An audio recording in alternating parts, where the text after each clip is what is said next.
Identity movie అయితే నాకు చాలా బాగా నచ్చింది. ఎందుకంటే బేసికల్‌గా నాకు మలయాళం మూవీస్ అంటే చాలా ఇష్టం.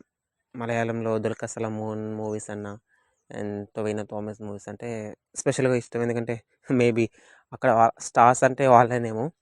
అండ్ కానీ వాళ్ళ కాన్సెప్ట్ చాలా డిఫరెంట్‌గా ఉంటాయి. యూనిక్‌గా ఉంటాయి.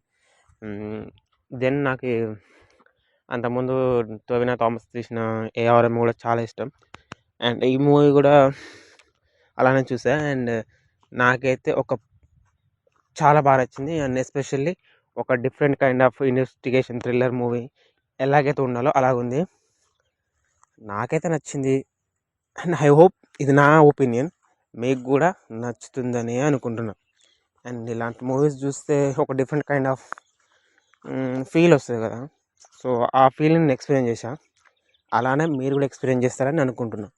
అండ్ ఐ హోప్ మీకు నచ్చుతుందని. And please support me. And ఇంకా మంచిగా చేయాలని నేను అనుకుంటున్నాను నా రివ్యూస్ని. ప్రతి రివ్యూలో నాకేమనిపించింది అనేది షేర్ చేసుకోవాలనుకుంటున్నాను. అండ్ చూడకూడదు అది మీ ఇష్టం. And thank you so much for all.